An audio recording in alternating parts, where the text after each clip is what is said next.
بسم اللہ الرحمن الرحیم۔ ایک دفعہ کا ذکر ہے کہ یمن کے ایک گاؤں میں لوگ ہنسی خوشی اپنی زندگی گزار رہے تھے۔ وہ سب ایک دوسرے سے بہت محبت کرتے اور ایک دوسرے کا خیال رکھتے۔ پھر ہوا یوں کہ ایک سیاہ لباس میں بوڑھی عورت اس گاؤں میں آ کر رہنے لگی۔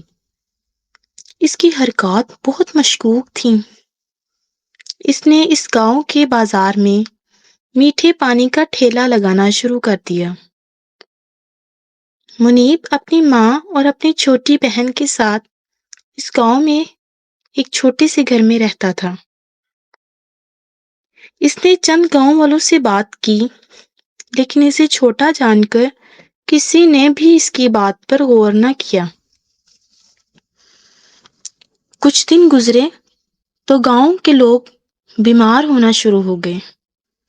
اس بوڑھی عورت کے پانی سے گاؤں میں وبا پھیلنے لگی۔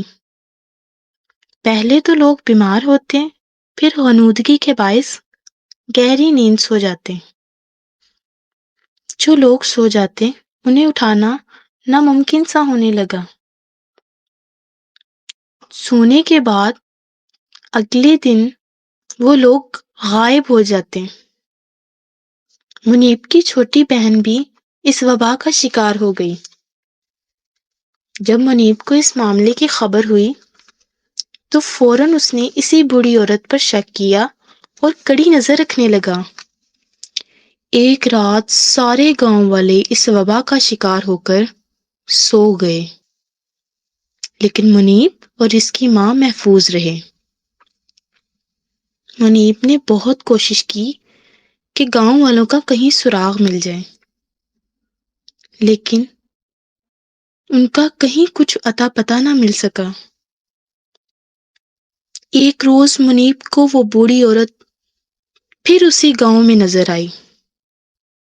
منیب بھاگا بھاگا اپنی ماں کے پاس گیا اور بولا کہ میں اس عورت کا پیچھا کرنا چاہتا ہوں اور دوسرے گاؤں والوں کو آزاد کروانا چاہتا ہوں۔ اس کی ماں نے اسے اجازت نہ دی۔ پھر منیب نے تھوڑا سا اصرار کیا، پھر اس کی ماں مان گئی۔ اس کے ساتھ ہی اس کی ماں الماری کی طرف پلٹی اور الماری سے ایک کتاب نکال کر بولی، منیب اب وقت آ گیا ہے کہ میں تمہیں سچ سچ بتا دوں۔ منیب حیرانی سے پوچھنے لگا، کیسا سچ اماں جان؟ منیب کی اماں جان بولی کہ آج سے 15 سال پہلے جب تمہارے بابا ہارون حیات تھے تو ان کی حالت بھی کچھ ایسی ہی ہو گئی۔ پہلے وہ بیمار ہوئے اور پھر غنودگی کا شکار ہونے لگے۔ میں اور تمہارے بابا ہنسی خوشی ایک علاقے میں رہتے تھے۔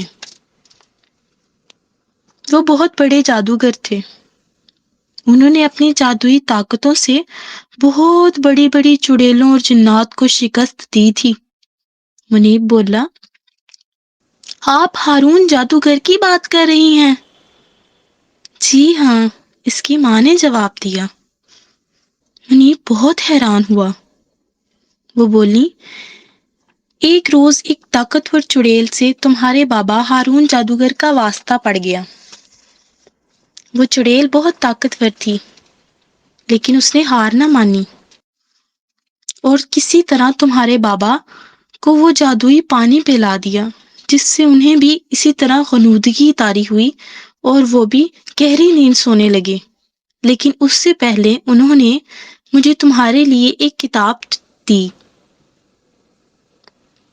جو میں اب وہ تمہارے حوالے کر رہی ہوں۔ منیب بہت حیران ہوا اور اس نے وہ کتاب اپنی ماں جان سے لی اور سفر کے لیے روانہ ہو گیا۔ وہ بھی تھوڑی دور گیا تھا کہ وہ عورت ایک چڑیل میں تبدیل ہو گئی اور اپنی اڑنے والی جھاڑو پر بیٹھ کر اڑ گئی۔ یہ دیکھتے ہی منیب کی کتاب اس کے ہاتھ سے نکلی اور ایک جادوئی قالین میں تبدیل ہو گئی۔ جب منیب نے اس قالین پر پاؤں رکھا تو وہ قالین اڑنے لگا۔ دیکھتے ہی دیکھتے وہ قالین اس جھاڑو کے پیچھے ہو لیا۔ آہستہ آہستہ اڑتے اڑتے وہ جھاڑو ایک خوفناک وادی میں اترا، جہاں ہر طرف اندھیرا تھا، درختوں کے پتے نہ تھے اور چاند کی روشنی سبز رنگ کی تھی۔ وہ عورت ایک خوفناک جھونپڑی میں داخل ہوئی۔ منیب بھی اس کے پیچھے پیچھے اس کمرے میں داخل ہوا۔ جیسے ہی منیب نے کمرے میں پاؤں رکھا تو دروازہ اچانک بند ہو گیا۔ وہ چڑیل یوں مڑی اور بولی، آؤ منیب، مجھے تمہارا ہی انتظار تھا۔ منیب ایک دفعہ تو پریشان ہوا اور پھر غصے سے بولا، اے چڑیل، تم نے ان گاؤں والوں کو کیوں پکڑ کے رکھا ہوا ہے؟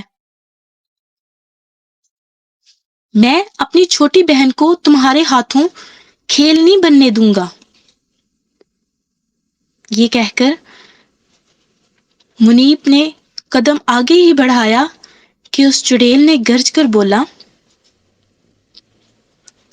کہ ان گاؤں والوں کی طاقت سے میں اپنی شیطانی طاقت کو دوبارہ لے کر آؤں گی، جو تمہارے بابا کی وجہ سے مجھ سے دور ہو گئی تھی۔